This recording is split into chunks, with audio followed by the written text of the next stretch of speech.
ਹੁਣ ਤੁਹਾਡੀ ਜਨਰੇਸ਼ਨ 'ਚ ਸਭ ਤੋਂ ਵੱਡੀ ਪ੍ਰੋਬਲਮ ਜੋ ਮੈਨੂੰ ਨਜ਼ਰ ਆਉਂਦੀ ਹੈ ਕਿ ਤੁਸੀਂ ਲੋਕ ਬੜੇ ਇੰਪੇਸ਼ੈਂਟ ਹੋ, ਤੁਹਾਨੂੰ ਪੇਸ਼ੈਂਸ ਵਰਡ ਦਾ ਮਤਲਬ ਹੀ ਨਹੀਂ ਪਤਾ।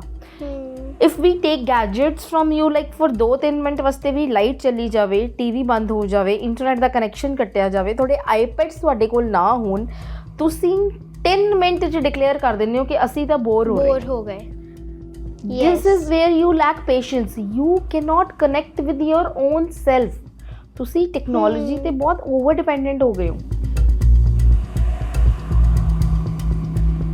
ਜੈਨਜ਼ੀਸ ਤੇ ਜਨ ਆਲਫਾਸ, ਅਸੀਂ ਲੋਕ ਸੋਚਦੇ ਆ ਕਿ ਤੁਸੀਂ ਮਿਲੇਨੀਅਨਸ ਬਹੁਤ ਬੋਰਿੰਗ ਹੋ, ਬਹੁਤ ਸਿੰਪਲ ਤੇ ਬਹੁਤ ਪ੍ਰੈਕਟੀਕਲ। ਜਿਵੇਂ ਕਿ ਅਸੀਂ ਵੀ ਪ੍ਰੈਕਟੀਕਲ ਹਾਂ, ਬਟ ਕੁਝ ਜ਼ਿਆਦਾ ਹੀ ਪ੍ਰੈਕਟੀਕਲ। ਤੇ ਤੁਸੀਂ ਮਿਲੇਨੀਅਨ ਸੋਚਦੇ ਹੋ ਕਿ ਵੀ ਆਰ ਟੂ ਓਵਰ, ਅਸੀਂ ਬਹੁਤ ਸਿਰ 'ਤੇ ਚੜ੍ਹਦੇ ਹਾਂ।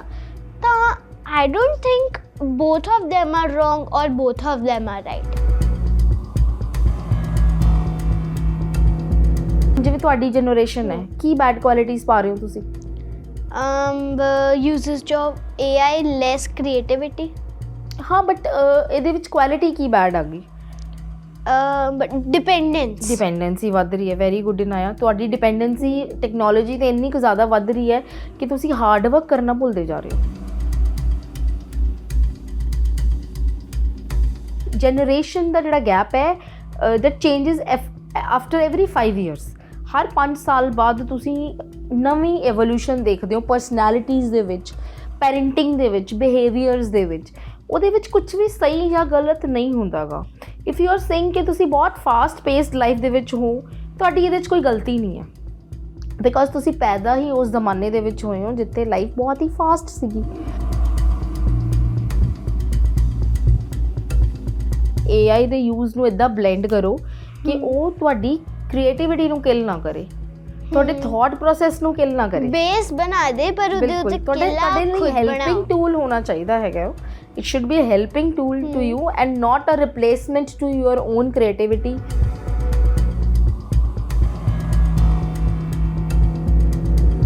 ਸਭ ਤੋਂ ਇੰਪੋਰਟੈਂਟ ਚੀਜ਼ ਪਤਾ ਮੈਂ ਤੁਹਾਡੀ ਜਨਰੇਸ਼ਨ ਤੋਂ ਕੀ ਲਰਨ ਕਰਨਾ ਚਾਹੁੰਦੀ ਹਾਂ? ਕੀ? ਸੈਲਫ ਲਵ। ਸਭ ਤੋਂ ਜਿਹੜੇ ਸਾਡੀ ਜਨਰੇਸ਼ਨ ਨੂੰ ਸਿਖਾਇਆ ਹੀ ਨਹੀਂ ਗਿਆ ਸੀਗਾ। We didn't learn this thing, a self love ਨਾਮ ਦੀ ਕੋਈ ਚੀਜ਼ ਹੁੰਦੀ ਹੈ, ਸਾਨੂੰ ਕਿਸੇ ਨੇ ਦੱਸਿਆ ਹੀ ਨਹੀਂ। ਤੁਸੀਂ ਸੈਲਫ ਲਵ ਤਾਂ ਕਰ ਰਹੇ ਹੋ, you are self centered but you are not selfish. Yes, ਕਿੰਨੀ ਵੱਡੀ ਗੱਲ ਹੈ ਨਾ ਇਹ। ਦੇਖੋ, there is a thin line between being selfish and self centered. Hello, hi, Sat Sri Akal, namaste, welcome to an आया स्किटकास्ट।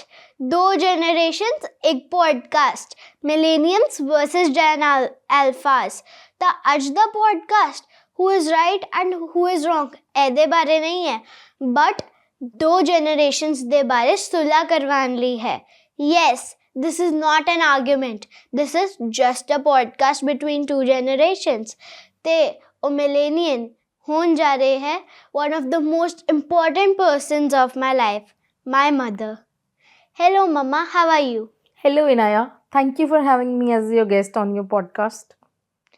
ਤਾਂ ਮਮਾ 2 generations ਹੈ ਇੱਕ podcast, ਤੁਹਾਨੂੰ ਕੀ ਲੱਗਦਾ ਹੈ ਅੱਜ ਦੇ podcast ਕੀ ਹੋਣੇ ਵਾਲਾ ਹੈ?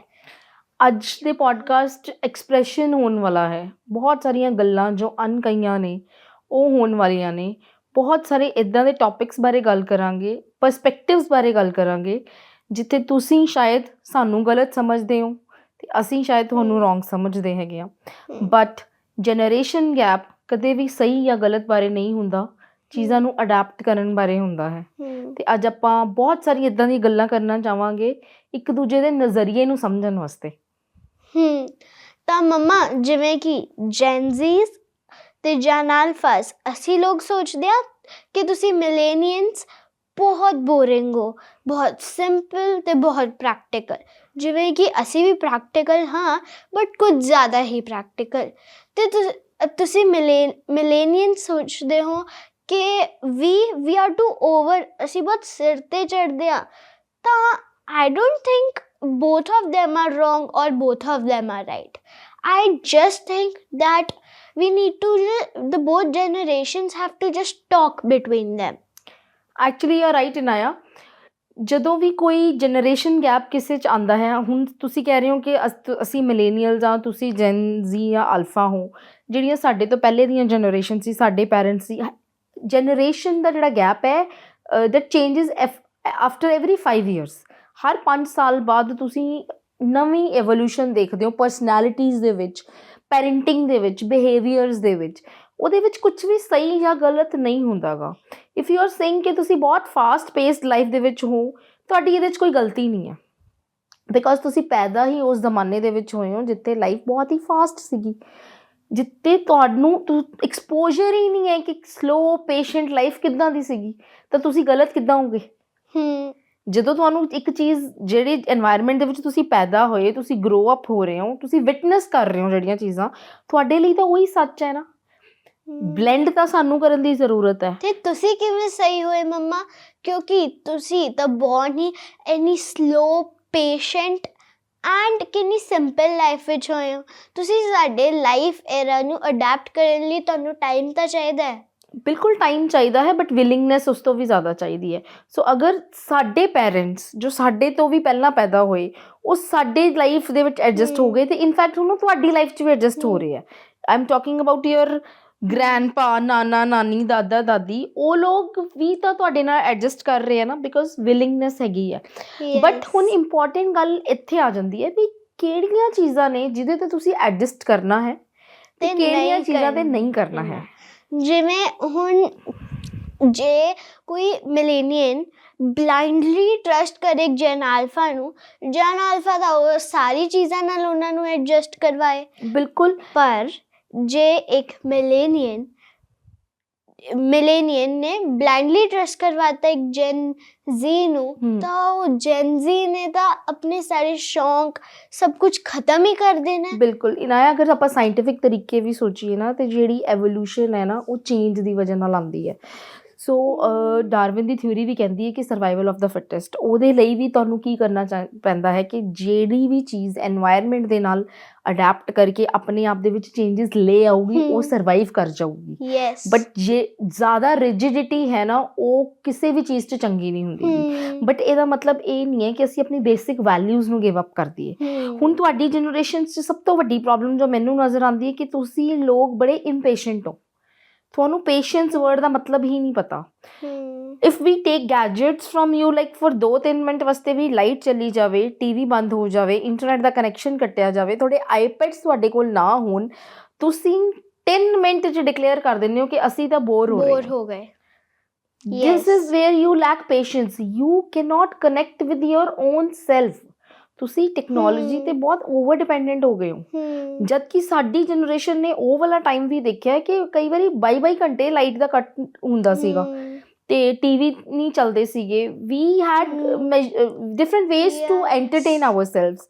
ਅਸੀਂ ਖੇਲਦੇ ਸੀਗੇ, ਫਿਜ਼ੀਕਲ ਗੇਮਸ ਖੇਲਦੇ ਸੀ। We used to connect to books. ਅਸੀਂ ਬੁੱਕਸ ਪੜ੍ਹਦੇ ਸੀ, ਫਿਰ ਅਸੀਂ ਬੋਰਡ ਗੇਮਸ ਖੇਲਦੇ ਸੀਗੇ। ਦੈਨ ਹੋਰ ਨਹੀਂ ਤਾਂ ਨਾ ਅਸੀਂ ਆਪਣੇ ਦਾਦਾ ਦਾਦੀ ਦੇ ਆਲੇ ਦੁਆਲੇ ਬਹਿ ਜਾਂਦੇ ਸੀਗੇ, ਐਂਡ ਉਹਨਾਂ ਕੋਲ ਇੰਨੀਆਂ ਕਹਾਣੀਆਂ ਹੁੰਦੀਆਂ ਸੀ ਨਾ ਸਾਨੂੰ ਸੁਣਾਉਣ ਵਾਸਤੇ। ਉਹਨਾਂ ਦੇ ਬਚਪਨ ਦੀਆਂ ਕਹਾਣੀਆਂ, 1947 ਦੀ ਸੈਪਰੇਸ਼ਨ ਜਿਹੜਾ ਇੰਡੀਆ ਪਾਕਿਸਤਾਨ ਬਣਿਆ, ਉਹਦੀਆਂ ਕਹਾਣੀਆਂ। ਤੇ ਉਸ ਟਾਈਮ 'ਤੇ ਸ਼ਾਇਦ ਉਹ ਕਹਾਣੀਆਂ ਸੁਣਦੇ ਹੋਏ ਸਾਨੂੰ ਨਹੀਂ ਇੰਨਾ ਫੀਲ ਹੋਇਆ, ਬਟ ਉਹ ਕਹਾਣੀਆਂ ਸਾਡੀ ਪਰਸਨੈਲਿਟੀ ਦਾ ਪਾਰਟ ਬਣਦੀਆਂ। OMG, ਯੈਸ, ਉਹ ਤੁਹਾਡੇ ਕਰੈਕਟਰ ਨੂੰ ਬਿਲਡ ਕਰਦੀਆਂ। ਇਸ ਕਰਕੇ ਆਪਣੀ ਫੈਮਿਲੀ ਦੇ ਨਾਲ ਬਹਿਣਾ, ਟਾਈਮ ਸਪੈਂਡ ਕਰਨਾ ਬਹੁਤ ਜ਼ਰੂਰੀ ਹੈ। ਨਾਟ ਓਨਲੀ ਫੈਮਿਲੀ, ਅਸੀਂ ਤਾਂ ਨਾਲ ਵਾਲੇ ਗਲੀ ਮੱਲੇ ਵਾਲੇ ਆਂਟੀਜ਼, ਉਹਨਾਂ ਨਾਲ ਵੀ ਬਹਿ ਕੇ ਟਾਈਮ ਸਪੈਂਡ ਕਰਦੇ ਸੀਗੇ। ਵੀ ਵਰ ਸੋ ਸੇਫ ਅਰਾਊਂਡ ਦੈਮ। ਤਾਂ ਉਹ ਚੀਜ਼ਾਂ ਨੇ ਸਾਨੂੰ ਪੇਸ਼ੈਂਟ ਤਾਂ ਬਣਾਇਆ, ਸਾਨੂੰ ਅਡੈਪਟੇਬਲ ਕਿੰਨਾ ਬਣਾਇਆ, ਕਿ ਸਾਡੇ ਸੋਸ਼ਲ ਸਕਿੱਲਸ ਕਿੰਨੇ ਜ਼ਿਆਦਾ ਡਿਵੈਲਪ ਕੀਤੇ। ਤਾਂ ਤੁਹਾਨੂੰ ਕੀ ਲੱਗਦਾ ਹੈ ਕਿ ਇੱਕ ਚਾਈਲਡ ਦਾ, ਇੱਕ ਪਰਸਨ ਦਾ ਕੈਰੈਕਟਰ ਬਿਲਡਿੰਗ ਕਿੰਨਾ ਇੰਪੋਰਟੈਂਟ ਹੈ?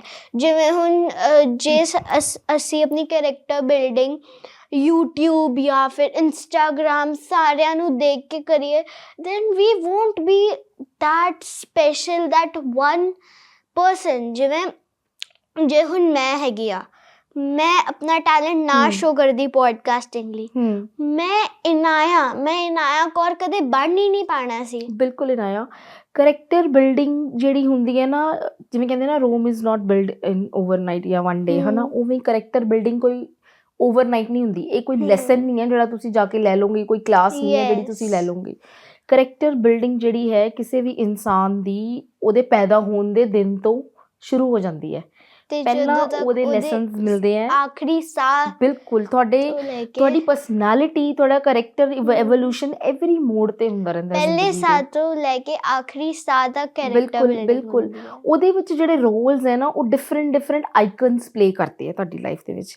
ਕਿਸ ਤਰ੍ਹਾਂ ਇਹਨੂੰ ਸਮਝਣ ਦੀ ਜੇ ਆਪਾਂ ਕੋਸ਼ਿਸ਼ ਕਰੀਏ, ਸਭ ਤੋਂ ਪਹਿਲਾਂ ਜਦੋਂ ਕੋਈ ਬੱਚਾ ਪੈਦਾ ਹੁੰਦਾ ਹੈ ਤਾਂ ਉਹਦਾ ਜਿਹੜਾ ਸਭ ਤੋਂ ਪਹਿਲਾਂ ਇਮੀਡੀਏਟ ਕੰਟੈਕਟ ਪੁਆਇੰਟ ਉਹਦੇ ਪੇਰੈਂਟਸ ਹੋ ਜਾਂਦੇ ਆ, ਠੀਕ ਹੈ। ਉਹਦੇ ਆਪਣੇ ਪੇਰੈਂਟਸ ਤੋਂ ਆਬਜ਼ਰਵੇਸ਼ਨ ਤੋਂ ਸਿੱਖਦਾ ਹੈ, ਆਪਣੀ ਫੈਮਿਲੀ ਦੀ ਆਬਜ਼ਰਵੇਸ਼ਨ ਤੋਂ ਸਿੱਖਦਾ ਹੈ, ਉਹ ਆਪਣੇ ਭੈਣ ਭਰਾਵਾਂ ਦੀ ਡੀਲਿੰਗਸ ਤੋਂ ਸਿੱਖਦਾ ਹੈ। ਜਿਵੇਂ ਫੋਰ ਐਗਜ਼ਾਮਪਲ ਆਪਾਂ ਛੋਟਾ ਜਿਹਾ ਐਗਜ਼ਾਮਪਲ ਲੈਂਦੇ ਹਾਂ ਕਿ ਜਿਵੇਂ ਜੈਂਡਰ ਬਾਇਸਡ ਫੈਮਿਲੀਜ਼ ਹੁੰਦੀਆਂ ਕਈ, ਠੀਕ ਹੈ, ਕਿ ਮੁੰਡੇ ਤੇ ਕੁੜੀ 'ਚ ਫਰਕ ਕਰਦੇ ਹੈਗੇ ਆ।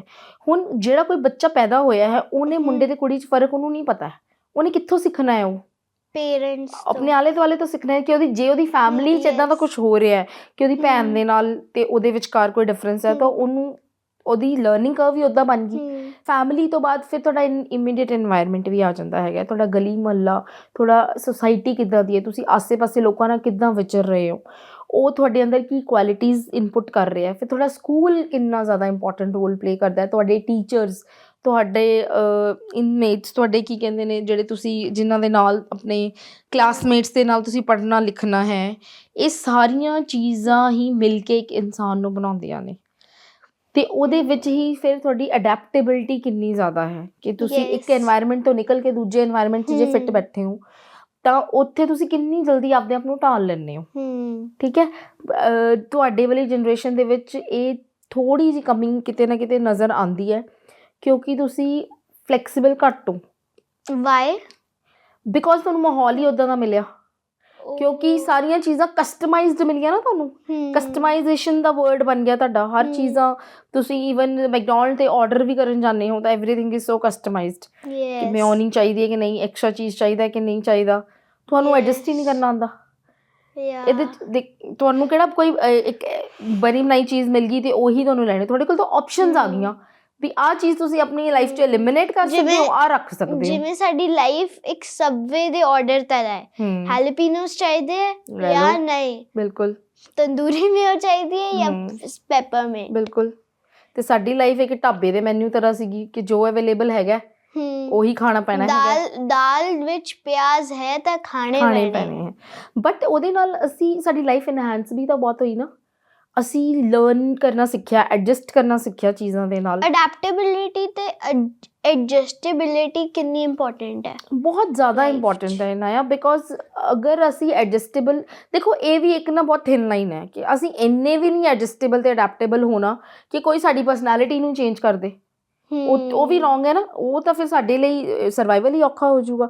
Nobody should be given power to completely change your personality ਔਰ ਯੂਰ ਔਰਾ, ਬਟ ਇੰਨੇ ਕੁ ਅਡੈਪਟੇਬਲ ਅਸੀਂ ਹੋਣੇ ਚਾਹੀਦੇ ਹੈਗੇ ਆ ਕਿ ਜਿੱਥੇ ਦੇਖੋ ਅਡੈਪਟੇਬਿਲਿਟੀ ਸਿਰਫ ਉਹਨਾਂ ਚੀਜ਼ਾਂ 'ਚ ਲੈ ਕੇ ਆਓ ਜਿੱਥੇ ਤੁਹਾਡੀਆਂ ਕੁਆਲਿਟੀਜ਼ ਇਨਹੈਂਸ ਹੋ ਰਹੀਆਂ, ਜਿੱਥੇ ਤੁਹਾਡਾ ਲਰਨਿੰਗ ਕਰਵ ਇਨਹੈਂਸ ਹੋ ਰਿਹਾ ਹੈ। ਸਪੋਜ਼ਿਟਲੀ ਅਗਰ ਅੱਜ ਕੋਈ ਨਵੀਂ ਟੈਕਨੋਲੋਜੀ ਆ ਰਹੀ ਹੈ, ਲੈਟਸ ਸੇ AI ਦੀ ਆਪਾਂ ਗੱਲ ਕਰ ਲੈਂਦੇ ਹਾਂ, ਮੈਨੂੰ ਪਤਾ ਹੈ ਕਿ ਮੈਂ AI ਨੂੰ ਅਗਰ ਲਰਨ ਕਰੂੰਗੀ ਤਾਂ ਮੇਰੇ ਕਰੀਅਰ ਗਰੋਥ ਲਈ ਬਹੁਤ ਅੱਛੀ ਐਜ਼ ਅ ਟੀਚਰ ਮੈਨੂੰ ਬਹੁਤ ਹੈਲਪ ਕਰੂਗੀ, ਮੇਰੇ ਬੱਚੇ ਨੂੰ ਪੜ੍ਹਾਉਣ 'ਚ ਮੈਨੂੰ ਬਹੁਤ ਹੈਲਪ ਕਰੂਗੀ, ਮੈਨੂੰ ਫਾਸਟ ਪੇਸ ਵਰਲਡ ਦੇ ਵਿੱਚ ਜੋ ਚੇਂਜਿਸ ਆ ਰਹੀਆਂ ਉਹਦੇ ਲਈ। ਕਿ ਜੇ ਮੈਂ ਕਹਾਂ ਕਿ ਨਹੀਂ ਜੀ ਮੈਂ ਕਿਉਂ ਸਿੱਖਾਂ, ਇਹ ਨਵੀਂ ਟੈਕਨੋਲੋਜੀ ਹੈ, ਇਹ ਮੇਰਾ ਤਾਂ ਕੋਈ ਮਤਲਬ ਹੀ ਨਹੀਂ ਬਣਦਾ, ਉੱਥੇ ਮੈਂ ਰਹਾਂਗਾ। But on the other hand ਜੇ ਮੈਂ ਕਹਾਂ ਕਿ ਬਈ ਕੋਈ ਇੱਦਾਂ ਦੀ ਚੀਜ਼ ਜਿਹੜੀ ਮੈਨੂੰ ਵੇਸਟੇਜ ਲੱਗ ਰਹੀ ਹੈ, ਨਾ ਤਾਂ ਉਹ ਮੇਰੇ ਕੋਈ ਲਰਨਿੰਗ ਕਰਵ ਨੂੰ ਇਨਹੈਂਸ ਕਰ ਰਹੀ ਹੈ, ਨਾ ਮੇਰੇ ਕੋਈ ਸਕਿੱਲ ਨੂੰ ਇਨਹੈਂਸ ਕਰ ਰਹੀ ਹੈ, ਤਾਂ ਮੈਨੂੰ ਨਹੀਂ ਲੱਗਦਾ ਕਿ ਮੈਨੂੰ ਉਹਨੂੰ ਸਿੱਖਣ 'ਚ ਆਪਣੀ ਐਨਰਜੀ ਵੇਸਟ ਕਰਨੀ ਚਾਹੀਦੀ ਹੈ। ਤਾਂ ਹੁਣ ਜਿਵੇਂ ਬਹੁਤ ਸਾਰੀ ਮੀਮਸ ਬਣ ਗਏ ਜਿਵੇਂ 6-7, ਵਾਈ ਕਾਂਟ ਮਿਲੇਨੀਅਲਸ ਔਰ mother father parents teachers find it funny like 6-7 it's so ਪਹਿਲਾਂ ਤਾਂ ਤੁਸੀਂ ਮੈਨੂੰ ਇਹ ਸਮਝਾਓ ਕਿ 6-7 ਹੈ ਕੀ ਚੀਜ਼? It is basically a meme and ਉਹ meme ਤੋਂ ਜਿਵੇਂ Roblox ਗੇਮ ਹੈ ਨਾ, ਉਹਦੇ 'ਚ ਇੱਕ ਗੇਮ ਹੈ ਸਟੀਲ ਅ ਬ੍ਰੇਨ ਰੌਟ। ਓਕੇ, ਤਾਂ ਉਹ meme ਤੋਂ ਉਹ ਇੱਕ ਬ੍ਰੇਨ ਰੌਟ ਬਣ ਗਿਆ। Basically what is a brain rot? Let me explain to all parents and if my friends are watching ਤੁਹਾਨੂੰ ਪਤਾ ਹੀ ਹੋਊਗਾ ਮੈਂ ਕਿਸ ਬਾਰੇ ਗੱਲ ਕਰ ਰਹੀ ਹਾਂ। ਤਾਂ Steal a Brain Rot is basically a game in which there are brain rots, like they're kind of persons, like PP Kiwi, ठीक है, Nubini Pizza Nini, ਓਕੇ, ਮੈਨੂੰ ਕੋਈ ਨਾਮ ਸਮਝ ਨਹੀਂ ਆ ਰਿਹਾ, ਪਰ ਚਲੋ ਤੁਸੀਂ yeah, Trala Lelo, okay, 6, 7, and we just have to collect them, and we have to take money from them, and we can also steal them from others. okay, So this is basically a game. It's very funny, and I also play in Roblox, and one of the brain rots is 6, 7, and it came from a meme. ਅੱਛਾ, ਠੀਕ ਤੇ ਹੈ। ਹੁਣ ਤੁਸੀਂ ਜਾਣਦੇ ਹੋ ਕਿ ਅਸੀਂ ਇਹਦੇ ਨਾਲ ਕਨੈਕਟ ਕਿਉਂ ਨਹੀਂ ਕਰ ਪਾ ਰਹੇ। Yes. ਤਾਂ ਇਨਾਇਆ ਸਿੰਪਲ ਜਿਹਾ ਜਵਾਬ ਹੈ ਨਾ, ਤੁਸੀਂ ਇੰਨੀ ਸਾਰੀ ਕਹਾਣੀ ਦੱਸੀ ਮੈਨੂੰ, ਰੋਬਲੌਕਸ ਦੇ ਅਲੱਗ-ਅਲੱਗ ਨਾਮ ਦੱਸੇ, I am not Roblox the games ਦੇ ਅਲੱਗ-ਅਲੱਗ, I am not familiar with all these things. ਮੰਨ ਲਓ ਹਰ ਭਾਸ਼ਾ ਦਾ, ਹਰ ਕਲਚਰ ਦਾ ਹਿਊਮਰ ਐਡ ਕਰਨ ਦਾ ਇੱਕ ਤਰੀਕਾ ਹੁੰਦਾ ਹੈਗਾ। ਜਿਵੇਂ ਅਸੀਂ ਪੰਜਾਬੀ ਹੈਗੇ ਆ, ਅਸੀਂ ਕੋਈ ਸਿੱਠਣੀਆਂ ਦਿੰਦੇ ਹਾਂ, ਅਸੀਂ ਕੋਈ ਜੋਕਸ ਕਰਦੇ ਹਾਂ, ਅਸੀਂ ਕੋਈ ਚੀਜ਼ ਨੂੰ ਐਕਸਪ੍ਰੈਸ਼ਨ ਦਿੰਦੇ ਹਾਂ, ਤਾਂ ਅਸੀਂ ਉਹਦੇ ਨਾਲ ਕਨੈਕਟ ਕਰ ਪਾਉਂਦੇ ਹਾਂ, ਤਾਂ ਸਾਨੂੰ ਹਾਸਾ ਆਉਂਦਾ ਹੈ, ਰਾਈਟ। ਉਵੇਂ ਹੀ ਅਗਰ ਰਾਜਸਥਾਨੀ ਕਲਚਰ ਹੈ, ਉਹਨਾਂ ਦਾ ਚੀਜ਼ਾਂ ਨੂੰ ਐਕਸਪ੍ਰੈਸ ਕਰਨ ਦਾ ਇੱਕ ਅਲੱਗ ਤਰੀਕਾ ਹੋਊਗਾ। ਹੁਣ ਇਹ ਤੁਹਾਡੀ ਮਿਲੇਨੀਅਲਸ ਦੀ ਆਪਣੀ, ਆਈ ਮੀਨ ਜੈਨਜ਼ੀਜ਼ ਦੀ ਆਪਣੀ ਭਾਸ਼ਾ ਹੈ ਇਹ ਰੋਬਲੌਕਸ ਗੇਮਿੰਗ ਦੀ ਭਾਸ਼ਾ। ਜਦੋਂ ਤੱਕ ਮੈਂ ਉਹਦੇ ਨਾਲ ਕਨੈਕਟ ਹੀ ਨਹੀਂ ਕਰ ਪਾ ਰਹੀ, ਮੈਨੂੰ ਉਹਦੀ ਅੰਡਰਸਟੈਂਡਿੰਗ ਹੀ ਨਹੀਂ ਹੈ, ਉਹ ਮੇਰੇ ਅੰਦਰ ਹਿਊਮਰ ਕਿਵੇਂ ਪੈਦਾ ਕਰ ਸਕਦੀ ਹੈ। I am not connecting with it, I am not understanding it, and moreover shayad I am not willing to understand also. Yes, basically my question was that why can't your generation accept the fact that they have to understand, like ਜਿਵੇਂ ਤੁਸੀਂ ਹੋ, you understood what is Roblox, brain rots like Tung Tung Sahur, PP Kiwi, 6, 7 and all, but why can't other people from your generations accept the fact that they have to learn from our generation, something from our generation too? Okay, is your generation accepting that there is lot many things that you people have to still learn from millennials? Yes. And are you very willingly ready to learn that? Yes. Really? ਮੈਨੂੰ ਨਹੀਂ ਲੱਗਦਾਗਾ। Yeah. ਦੇਖੋ ਫਰਕ ਉੱਥੇ ਹੀ ਹੈ।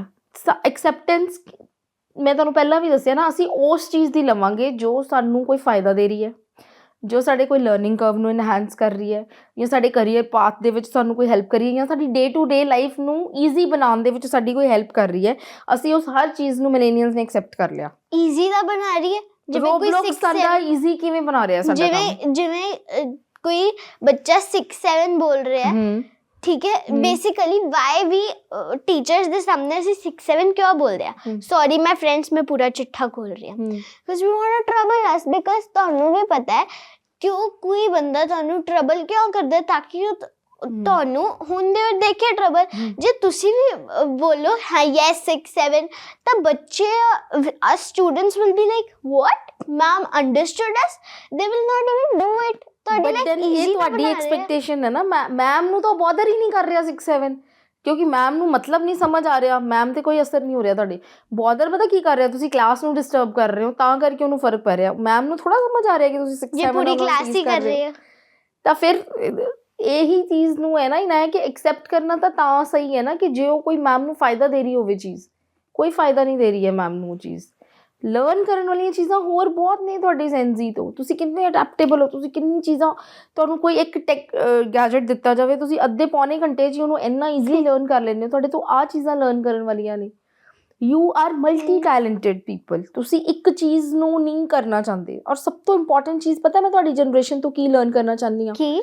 Self ਲਵ। ਸਭ ਤੋਂ ਜਿਹੜੇ ਸਾਡੀ ਜਨਰੇਸ਼ਨ ਨੂੰ ਸਿਖਾਇਆ ਹੀ ਨਹੀਂ ਗਿਆ ਸੀਗਾ। We didn't learn this thing, self love ਨਾਮ ਦੀ ਕੋਈ ਚੀਜ਼ ਹੁੰਦੀ ਹੈ, ਸਾਨੂੰ ਕਿਸੇ ਨੇ ਦੱਸਿਆ ਹੀ ਨਹੀਂ। ਹੋਰ ਵੀ ਜ਼ਿਆਦਾ ਪਤਾ ਕੀ ਇੰਪੋਰਟੈਂਟ ਚੀਜ਼ ਤੁਹਾਡੀ ਜਨਰੇਸ਼ਨ ਤੋਂ ਮੈਂ ਲਰਨ ਕਰਨਾ ਚਾਹੂੰਗੀ? ਕੀ? That is expression. ਆਪਣੀ ਮੈਂਟਲ ਹੈਲਥ ਨੂੰ ਸਹੀ ਰੱਖਣ ਲਈ ਐਕਸਪ੍ਰੈਸ ਕਰ ਦਿਓ, ਬਹੁਤ ਜ਼ਰੂਰੀ ਹੈ। ਸਾਨੂੰ ਇਹ ਵੀ ਨਹੀਂ ਕਦੇ ਸਿਖਾਇਆ ਗਿਆ। ਸਾਨੂੰ ਸਿਖਾਇਆ ਗਿਆ ਚੁੱਪ ਰਹੋ, ਚੁੱਪ ਰਹੋ। ਮਤਲਬ ਸਾਡੇ ਕੋਲ ਇੱਕ ਕਮਿਊਨੀਕੇਸ਼ਨ ਬੈਰੀਅਰ ਇਵਨ ਆਪਣੇ ਪੇਰੈਂਟਸ ਨਾਲ ਵੀ ਸੀਗਾ। ਦੇਰ ਵਰ ਮੈਨੀ ਲਾਈਕ ਵੈਰੀ ਰੇਅਰ ਪੇਰੈਂਟਸ ਜੋ ਬਹੁਤ ਕੰਫਰਟੇਬਲੀ ਬਹਿ ਕੇ ਹਰ ਟੌਪਿਕ 'ਤੇ ਆਪਣੇ ਬੱਚਿਆਂ ਨਾਲ ਗੱਲ ਕਰ ਲੈਂਦੇ ਸੀਗੇ। ਆਈ ਡੋਂਟ ਥਿੰਕ ਕਿ ਹਾਰਡਲੀ ਕੋਈ 2-4% ਸਾਡੀ ਜਨਰੇਸ਼ਨ ਦੇ ਹੋਣਗੇ। Otherwise there was a gap between parent and students the kids Yeah. Teachers ਦੇ ਵਿੱਚ ਗੈਪ ਸੀਗਾ ਹੁਣ ਤੁਸੀਂ ਆਪਣੀ ਟੀਚਰ ਨੂੰ ਕਿੰਨੀ ਕਨਵੀਨੀਐਂਟਲੀ ਆਪਣੀ ਹਰ ਪ੍ਰੋਬਲਮ ਜਾ ਕੇ ਦੱਸ ਦਿੰਦੇ ਹੋ Yeah. It's ਬਹੁਤ so ਬਿਕੋਜ਼ easy. ਤੁਹਾਨੂੰ ਲੱਗਦਾ ਹੀ ਨਹੀਂਗਾ ਕਿ ਕੋਈ ਦਿੱਕਤ ਹੈ ਤਾਂ ਉਹਦੇ ਨਾਲ ਤੁਹਾਡਾ ਮੈਂਟਲ ਲੈਵਲ ਕਿੰਨਾ ਸਟੇਬਲ ਰਹਿੰਦਾ ਹੈ ਨਾ ਕਿ ਤੁਹਾਨੂੰ ਕੋਈ ਚੀਜ਼ ਟਰਬਲ ਕਰ ਰਹੀ ਹੈ ਤੁਸੀਂ ਆਪਣੀ ਮੰਮਾ ਨੂੰ ਆ ਕੇ ਦੱਸੀ ਮੰਮਾ ਨੇ ਰਿਐਕਟ ਹੀ ਨਹੀਂ ਕੀਤਾ ਮੰਮਾ ਨੇ ਇਹ ਚੀਜ਼ਾਂ ਅਸੀਂ ਸਿੱਖੀਆਂ ਇਹ ਚੀਜ਼ਾਂ ਅਸੀਂ ਐਜ਼ ਅ ਮਿਲੇਨੀਅਲ ਪੈਰੈਂਟ ਸਿੱਖੀਆਂ ਕਿ ਸਾਡਾ ਬੱਚਾ ਐਕਸਪ੍ਰੈਸਿਵ ਤਾਂ ਹੀ ਬਣੂਗਾ ਸਾਨੂੰ ਜੇ ਆਪਣੀ ਅਸੀਂ ਗੱਲ ਉਹਨਾਂ ਨੂੰ ਤਾਂ ਹੀ ਕਰਨ ਦੱਸਾਂਗੇ ਦੇਵਾਂਗੇ। ਸੁਣਾਊਗਾ ਜੇ ਅਸੀਂ ਉਹਨੂੰ ਸੁਣਨ ਦੀ ਸ਼ਕਤੀ ਰੱਖਾਂਗੇ Yeah, because ਮੈਂ ਪਤਾ ਕੀ ਤੁਹਾਡੀ ਜਨਰੇਸ਼ਨ ਤੋਂ ਸਿੱਖਿਆ how to be adaptable. And I also learned that ਆਪਣੇ roots ਨਾਲ connect ਹੋਣਾ ਕਿੰਨਾ ਜ਼ਰੂਰੀ ਬਹੁਤ ਹੈ ਜ਼ਿਆਦਾ ਜ਼ਰੂਰੀ ਹੈ ਐਂਡ ਮੈਂ ਇਹ ਵੀ ਸਿੱਖਿਆ that ਤੁਸੀਂ ਕਿੰਨੇ ਪੇਸ਼ੈਂਟ ਹੋ ਮੈਂ ਇਹ ਵੀ ਸਿੱਖਿਆ ਕਿ ਜਿਵੇਂ ਵੀ ਤੁਸੀਂ ਤੁਸੀਂ ਆਪਣੇ ਬਾਰੇ ਸੈਲਫ ਲਵ ਨਹੀਂ ਤੁਹਾਨੂੰ ਆਉਂਦਾ ਠੀਕ ਹੈ but you are so willing to learn actually ਉਸ ਤੋਂ ਵੀ ਯੂ ਇੰਪੋਰਟੈਂਟ ਹੈਵ ਸੋ ਗੱਲ ਬਿਲਕੁਲ ਔਰ ਸਭ ਤੋਂ ਇੰਪੋਰਟੈਂਟ ਚੀਜ਼ ਜਿਹੜੀ ਹੈ ਉਹ ਬੈਲੈਂਸ ਜਿਹੜਾ ਮੈਂ ਤੁਹਾਡੇ ਤੋਂ ਸਿੱਖਿਆ ਕਿ ਤੁਸੀਂ ਸੈਲਫ ਲਵ ਤਾਂ ਕਰ ਰਹੇ ਹੋ you are self centered but you are not selfish yes ਕਿੰਨੀ ਵੱਡੀ ਗੱਲ ਹੈ ਨਾ ਇਹ ਦੇਖੋ there is a thin line between being selfish and self centered ਮੈਂ ਤੁਹਾਨੂੰ ਥਿਨ ਲਾਈਨ ਦਾ ਮੀਨਿੰਗ ਸਿਖਾਣੀ ਹੈ ਹਾਂਜੀ ਹੁਣ ਜਿਵੇਂ ਸੈਲਫ ਲਵ ਹੈ me and my friends are like वो हमारे बारे में कुछ बोल रहे वो कुछ कह रहे हैं कहीं जान दो we should not care but selfish meaning है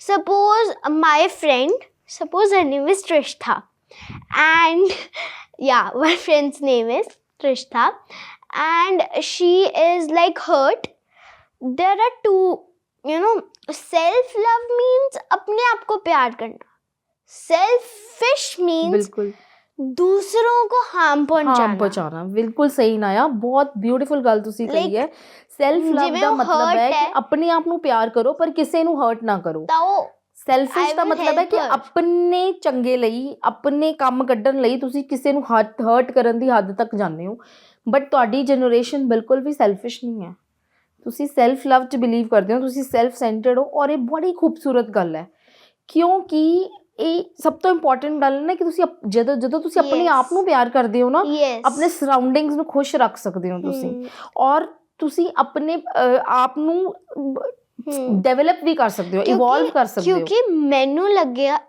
what I think is stress depression ਇਹ ਸਾਰੇ these are Gen Z terms but ਇਹ ਅੱਜ ਕੱਲ ਹੋ ਮਿਲੇਨੀਅਮਸ ਨੂੰ ਰਹੀ ਹੈ ਤੁਹਾਡੀ ਜਨਰੇਸ਼ਨ ਕਿਉਂ ਹੋ ਰਹੀ ਹੈ ਐਕਚੁਅਲੀ ਨਾ because they don't self love ਮੈਂ ਤੁਹਾਨੂੰ ਦੱਸਦੀ ਹਾਂ ਇਨਾਇਆ ਜਿਹੜਾ love yourself. Depression and anxiety ਇਹ ਸਾਰੇ ਇਸ਼ੂਜ਼ ਨਾ ਇੱਕ ਇਹ ਕੋਈ ਜਨਰੇਸ਼ਨ ਬੇਸਡ ਥਿੰਗਸ ਨਹੀਂ ਗੀਆਂ ਇਹ ਹਿਊਮਨ ਸਾਈਕੋਲੋਜੀ ਦਾ ਪਾਰਟ ਨੇ ਠੀਕ ਹੈ ਹੁਣ ਰੀਜ਼ਨ ਕੀ ਹੈਗਾ ਕਿ ਇਹ ਸਾਰੀ ਜਨਰੇਸ਼ਨਸ 'ਚ ਆਉਂਦੀ ਹੈ ਚੀਜ਼ ਮਿਲੇਨੀਅਲਸ 'ਚ ਵੀ ਉਸ ਤੋਂ ਪਹਿਲਾਂ ਵਾਲੀਆਂ ਜਨਰੇਸ਼ਨਸ 'ਚ ਵੀ ਮੇਰੇ ਦਾਦਾ ਜੀ ਦੀ ਫੈਮਿਲੀ ਮਤਲਬ ਹੁਣ ਜਿਵੇਂ ਮਿਲੇਨੀਅਲਸ ਹੈ ਉਹਦੇ ਵਿੱਚ ਵੀ ਆਈਆਂ ਜੈਨ ਜ਼ੀ ਵਿੱਚ ਵੀ ਆਈਆਂ ਹੁਣ ਉਹਨੂੰ ਡੀਲ ਕਰਨ ਦੇ ਤਰੀਕੇ ਬਦਲ ਗਏ ਉਹਨੂੰ ਡੀਲ ਕਰਨ ਦੇ ਤਰੀਕੇ ਬਦਲ ਗਏ you have councillors in schools right ਤੁਹਾਡੇ ਅੰਦਰ ਕੋਈ ਚੇਂਜ ਜੇ ਆਇਆ ਹੈ ਤਾਂ ਅਗਰ ਤੁਹਾਡਾ ਕੋਈ ਬਿਹੇਵੀਅਰਲ ਚੇਂਜ ਹੈ ਜਾਂ ਤੁਹਾਨੂੰ ਕੋਈ ਚੀਜ਼ ਪਰੇਸ਼ਾਨ ਕਰ ਰਹੀ ਹੈ ਜਾਂ ਤੁਹਾਨੂੰ ਕੋਈ ਮੈਂਟਲ ਕੋਈ ਬਲੌਕੇਜ ਹੈ ਤੁਹਾਡੇ ਅੰਦਰ ਤਾਂ ਉਹਨੂੰ ਐਡਰੈਸ ਕੀਤਾ ਜਾਂਦਾ ਹੈ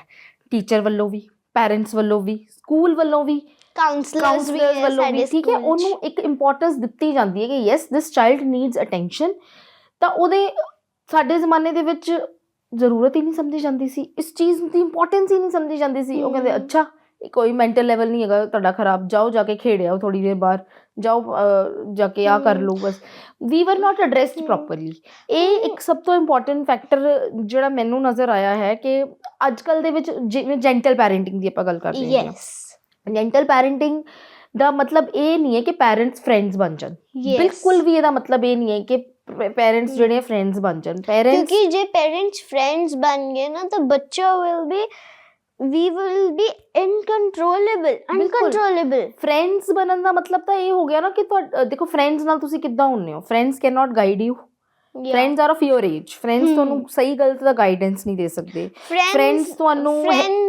ਦਾ ਉਨਾ ਹੀ ਐਕਸਪੀਰੀਅੰਸ ਹੈ ਜਿੰਨਾ ਤੁਹਾਡਾ ਐਕਸਪੀਰੀਅੰਸ ਹੈ, ਫਰੈਂਡਸ ਤੁਹਾਨੂੰ ਹੈਲਪ ਨਹੀਂ ਕਰ ਸਕਦੇ ਕਿਸੇ ਪ੍ਰੋਬਲਮ ਦੇ ਵਿੱਚ, ਪਰ ਫਰੈਂਡਸ ਤੁਹਾਨੂੰ ਸਿਰਫ ਐਂਟਰਟੇਨ ਕਰ ਸਕਦੇ ਆ। ਤੁਸੀਂ ਮੈਨੂੰ ਇੱਕ ਹੋਰ ਗੱਲ ਦੱਸੀ ਸੀ ਫਰੈਂਡਸ ਦੇ ਬਾਰੇ ਕਿ ਜੇ ਤੁਹਾਡੀ ਲਾਈਫ 'ਚ ਕੋਈ ਪ੍ਰੋਬਲਮ ਹੈ ਨਾ, ਕਦੇ ਵੀ ਆਪਣੇ ਫਰੈਂਡਸ ਨੂੰ ਜੇ ਤੁਸੀਂ ਦੱਸਦੇ ਹੋ ਨਾ, ਕਦੇ ਵੀ ਹਲਕਾ ਨਾ ਫੀਲ ਕਰੋ ਕਿ ਤੁਸੀਂ ਕਿਸੇ ਨੂੰ ਦੱਸਤਾ। ਜੇ ਕਿਸੇ ਨੂੰ ਤੁਸੀਂ ਦੱਸ ਕੇ ਹਲਕਾ ਫੀਲ ਕਰਨਾ ਹੈ ਤਾਂ ਕਿਸੇ ਮੈਚਿਓਰ ਐਡਲਟ ਜਿਹਦੇ ਕੋਲ ਤੁਹਾਡੇ ਤੋਂ ਜ਼ਿਆਦਾ ਐਕਸਪੀਰੀਅੰਸ ਹੋਏ ਉਹਨੂੰ ਦੱਸੋ। ਕਿਉਂਕਿ ਇਨਾਇਆ ਤੁਹਾਡੀ ਪ੍ਰੋਬਲਮ ਫਰੈਂਡਸ ਨੂੰ ਦੱਸ ਕੇ ਤੁਸੀਂ ਸ਼ੇਅਰ ਤਾਂ ਕਰਤੀ, ਪਰ ਸੋਲੂਸ਼ਨ ਨਹੀਂ ਮਿਲਣਾ ਤੁਹਾਨੂੰ ਉੱਥੋਂ, ਕਿਉਂਕਿ ਤੁਹਾਡੇ ਫਰੈਂਡ ਦਾ ਐਕਸਪੀਰੀਅੰਸ ਤੁਹਾਡੇ ਜਿੰਨਾ ਹੀ ਹੈ। They are as mature as you. ਬਿਲਕੁਲ, ਉਹਨਾਂ ਕੋਲ ਦੇਖੋ ਤੁਹਾਨੂੰ ਹਲਕਾ ਜ਼ਰੂਰ ਥੋੜੀ ਦੇਰ ਫੀਲ ਹੋਏਗਾ ਕਿ ਤੁਸੀਂ ਕਿਸੇ ਨਾਲ ਆਪਣੀ ਗੱਲ ਸ਼ੇਅਰ ਕਰਤੀ ਹੈ, ਸ਼ੇਅਰਿੰਗ ਦੇ ਨਾਲ ਤੁਹਾਨੂੰ ਥੋੜਾ ਲਾਈਟ ਫੀਲ ਹੋਊਗਾ, ਐਂਜ਼ਾਈਟੀ ਘੱਟ ਹੋਊਗੀ, ਬਟ ਸੋਲੂਸ਼ਨ ਨਹੀਂ ਨਿਕਲੂਗਾ। ਤੇ ਪੇਰੈਂਟਸ ਨੂੰ ਦੱਸਣਾ ਜਾਂ ਆਪਣੇ ਕਾਉਂਸਲਰ ਨੂੰ ਦੱਸਣਾ ਜਾਂ ਆਪਣੇ ਟੀਚਰ ਨੂੰ ਦੱਸਣਾ, ਉਹੀ ਸਭ ਤੋਂ ਜ਼ਿਆਦਾ ਇੰਪੋਰਟੈਂਟ ਹੈ, ਕਿਉਂਕਿ ਉਹਨਾਂ ਕੋਲ ਤੁਹਾਡੀ ਪ੍ਰੋਬਲਮ ਦਾ ਸੋਲੂਸ਼ਨ ਹੁੰਦਾ ਹੈ। ਔਰ ਇਹੀ ਇੰਪੋਰਟੈਂਟ ਚੀਜ਼ ਤੁਹਾਡੀ ਜਨਰੇਸ਼ਨ ਸਿੱਖ ਗਈ ਹੈ, ਅਸੀਂ ਨਹੀਂ ਸਿੱਖੇ ਸੀ। ਅਸੀਂ ਆਪਦੇ ਪ੍ਰੋਬਲਮ ਨੂੰ ਫਰੈਂਡ ਨਾਲ ਤਾਂ ਕੀ, ਅਸੀਂ ਕਿਸੇ ਨਾਲ ਵੀ ਨਹੀਂ ਸ਼ੇਅਰ ਕਰਦੇ ਸੀ, ਅਸੀਂ ਆਪਦੇ ਅੰਦਰ ਹੀ ਉਹ ਪ੍ਰੋਬਲਮ ਨੂੰ ਰੱਖਣਾ। ਤੇ ਸਮਟਾਈਮਸ ਦੇਰ ਵਰ ਪੀਪਲ ਜਿਹੜਾ ਏਜਸ ਦਾ ਟਰਾਮਾ ਲੈ ਕੇ ਚੱਲ ਰਹੇ ਨੇ ਲਾਈਫ ਦੇ ਵਿੱਚ। ਕਿਉਂ? Because they did not express it. Why? There was a fear of expressing. ਇੱਕ ਟੈਬੂਜ਼ ਦਾ ਡਰ ਸੀਗਾ ਕਿ ਮੈਂ ਜੇ ਦੱਸਤਾ ਇਹ ਗੱਲ ਵਾਲੀ ਗੱਲ ਤਾਂ ਮੇਰੇ ਬਾਰੇ ਕੀ ਸੋਚਿਆ ਜਾਏਗਾ, ਜਾਂ ਮੈਨੂੰ ਮਤਲਬ how will my parents react to it. ਜਿਵੇਂ ਹੁਣ ਅਸੀਂ ਮੂਵੀ 'ਚ ਦੇਖਦੇ ਹਾਂ ਕਿ ਗਰਲਸ ਜਾਂ ਬॉयਜ਼ ਆਪਣੇ ਪੇਰੈਂਟਸ ਨੂੰ ਕੁਝ ਦੱਸਦੇ ਨਹੀਂ ਕਿਉਂਕਿ ਉਹਨਾਂ ਦਾ ਨਾਮ ਨਾ ਖਰਾਬ ਹੋ ਜਾਏ। ਬਿਲਕੁਲ, ਨਾਮ ਨਾ ਖਰਾਬ ਹੋ ਜਾਏ, ਜਾਂ ਮੇਰੇ ਪੈਰੈਂਟਸ ਕਿਸੇ ਮਤਲਬ ਪ੍ਰੋਬਲਮ 'ਚ ਨਾ ਫਸ ਜਾਣ, ਜਾਂ ਉਹਨਾਂ ਨੂੰ ਇਹ ਲੱਗਦਾ ਹੈ ਕਿ ਮੈਨੂੰ ਸ਼ਾਇਦ ਡਾਂਟ ਹੀ ਨਾ ਪੈ ਜਾਵੇ, ਕਿ ਮੇਰੇ ਪੈਰੈਂਟਸ ਮੈਨੂੰ ਬਹੁਤ ਡਾਂਟ ਦੇਣਗੇ। ਅਗਰ ਡਾਂਟਣਗੇ ਵੀ ਨਾ parents, that will be for like few days, maybe few hours, but ultimately ਇੱਕ ਮੈਂ ਇਹ ਗੱਲ ਕਿਉਂ ਕਹਿ ਰਹੀ ਹਾਂ, ਕਿਉਂਕਿ ਮੈਂ ਦੋਨੋਂ ਫੇਸਿਸ ਦੇਖ ਲਏ। ਮੈਂ ਇੱਕ ਆਪਣੇ ਮਾਂ ਬਾਪ ਦਾ ਬੱਚਾ ਵੀ ਸੀ, ਠੀਕ ਹੈ, ਅੱਜ ਮੈਂ ਇੱਕ ਪੈਰੈਂਟ ਵੀ ਹਾਂ, ਤਾਂ ਮੈਨੂੰ ਇੰਨਾ ਤਾਂ ਅੱਜ ਪਤਾ ਹੈਗਾ ਹਰ ਹਾਲ ਦੇ ਵਿੱਚ ਵੀ ਕੋਈ ਵੀ ਮਾਂ ਬਾਪ ਆਪਣੇ ਬੱਚੇ ਨੂੰ ਕਦੇ ਵੀ ਕਿਸੇ ਮੁਸੀਬਤ 'ਚ ਨਹੀਂ ਦੇਖ ਸਕਦਾ। ਕਿਉਂ? ਪਿਆਰ ਹੀ ਇੰਨਾ ਹੈ।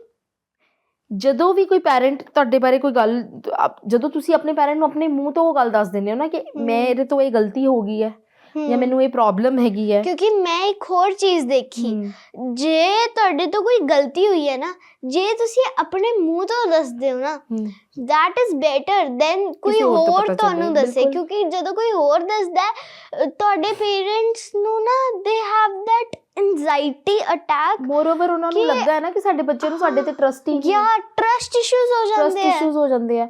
ਤਾਂ ਅੱਜ ਦੀ ਜਨਰੇਸ਼ਨ ਦੀ ਔਰ ਮੈਂ ਤਾਂ ਖੁਸ਼ ਹਾਂ ਕਿ ਤੁਹਾਡੀ ਜਨਰੇਸ਼ਨ ਦੇ ਵਿੱਚ ਤਾਂ ਬਹੁਤ ਬਿਊਟੀਫੁਲ ਚੀਜ਼ ਹੈ। ਕਿਉਂਕਿ ਤੁਸੀਂ ਲੋਕ ਸਭ ਕੁਝ ਆ ਕੇ ਆਪਣੇ ਪੈਰੈਂਟਸ ਨਾਲ ਡਿਸਕਸ ਕਰਦੇ ਹੋ ਈਚ ਐਂਡ ਐਵਰੀਥਿੰਗ, ਬਟ ਤੁਹਾਨੂੰ ਇਹ ਨਹੀਂ ਲੱਗਦਾ ਕਿ ਇੱਥੇ ਜਿਹੜਾ ਗੈਪ ਬ੍ਰਿਜ ਹੋਇਆ ਹੈਗਾ ਦੋ ਜਨਰੇਸ਼ਨਸ ਦਾ, ਜਿਹੜੀ ਚੀਜ਼ ਸਾਡੀ ਜਨਰੇਸ਼ਨ ਨੂੰ ਨਹੀਂ ਮਿਲੀ, ਮਿਲੇਨੀਅਲਸ ਨੂੰ ਇਹ ਐਕਸਪ੍ਰੈਸ਼ਨ ਫਰੀਡਮ ਆਫ ਐਕਸਪ੍ਰੈਸ਼ਨ ਇੰਨਾ ਨਹੀਂ ਮਿਲਿਆ, ਬਟ ਅਸੀਂ ਤੁਹਾਨੂੰ ਪ੍ਰੋਵਾਈਡ ਕਰ ਰਹੇ ਹਾਂ। ਕਿਉਂ?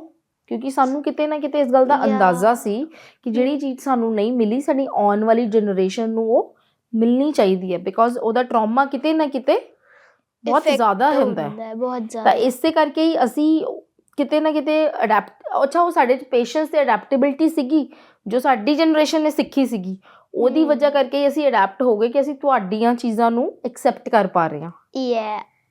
But on the other hand ਜਿਹੜੀਆਂ ਬੇਸਿਕ ਵੈਲਿਊਜ਼ ਹੁੰਦੀਆਂ ਨਾ ਇਨਾਇਆ, ਕਿਸੇ ਵੀ ਫੈਮਿਲੀ 'ਚ ਜਿਹੜੀਆਂ ਰਨ ਕਰਦੀਆਂ ਨੇ, ਕਿਹੜੀ ਮਰਜ਼ੀ ਜਨਰੇਸ਼ਨ ਹੋਵੇ, ਉਹ ਜਿਹੜੀਆਂ ਬੇਸਿਕ ਵੈਲਿਊਜ਼ ਹੈ ਉਹ ਹੀ ਇੱਕ ਸੁਸਾਇਟੀ ਦਾ ਕੰਡਕਟ ਡਿਸਾਈਡ ਕਰਦੀਆਂ ਨੇ। ਪੇਸ਼ੈਂਸ, ਗ੍ਰੈਟੀਟਿਊਡ, ਇੱਕ ਇਨਸਾਨ ਨੂੰ ਸੈਲਫਲੈਸ ਲਵ। ਇਹ ਦੇਖੋ ਪਤਾ ਕੀ ਹੁੰਦਾ, ਜਿਵੇਂ ਇਟਸ ਲਾਈਕ ਕਿ ਜਦੋਂ ਵੀ ਆਪਾਂ ਕੋਈ ਚੀਜ਼ we are going through a journey, ਕਿੰਨੀ ਬਿਊਟੀਫੁਲ ਗੱਲ ਹੋਵੇ ਨਾ ਕਿ ਅਸੀਂ ਇੱਕ ਬਾਸਕਟ ਮੰਨ ਲਓ ਸਾਡੇ ਕੋਲ ਕੁਆਲਿਟੀਜ਼ ਦੀ ਹੈਗੀ ਹੈ, ਜਿਹਦੇ ਵਿੱਚ ਅਸੀਂ ਗੁੱਡ ਕੁਆਲਿਟੀਜ਼ ਨੂੰ ਐਡ ਔਨ ਕਰਦੇ ਜਾਈਏ ਤੇ ਬੈਡ ਨੂੰ ਮਾਈਨਸ ਕਰਦੇ ਜਾਈਏ, ਫਿਰ ਉਹ ਮੈਟਰ ਹੀ ਨਾ ਕਰੇ ਕਿ ਕਿਹੜੀ ਜਨਰੇਸ਼ਨ ਦੀ ਹੈ। We just keep on moving and enhancing our good qualities। ਹਰ ਜਨਰੇਸ਼ਨ ਤੋਂ ਟੇਕ ਲੈਂਦੇ ਤਾਂ ਫਿਰ ਸੋਚੋ ਕਿ ਕਮਿੰਗ ਜਨਰੇਸ਼ਨਸ ਲਈ ਸੋਸਾਇਟੀ ਕਿੰਨੀ ਕੁ ਜ਼ਿਆਦਾ ਬਿਊਟੀਫੁਲੀ ਇਵੋਲਵ ਹੋ ਜੂਗੀ. It will be a basket full of only good qualities, Yeah. Right? ਜਿਵੇਂ ਉਹਨਾਂ ਨੇ ਸਟਾਰਟ ਕੀਤਾ ਦੈਟ ਸਪੋਜ਼ ਇਹ medieval ਟਾਈਮ ਦੀ ਬਾਸਕਟ ਹੈ, ਹਾਂ. ਸਾਰੀ ਬੈਡ ਕੁਆਲਿਟੀਜ਼, ਇੱਕ ਨਹੀਂ, ਸਾਰੀ ਬੈਡ ਕੁਆਲਿਟੀਜ਼ ਨਹੀਂ ਸੀਗੀਆਂ ਮੈਡੀਵਲ ਟਾਈਮ ਦੇ ਵਿੱਚ.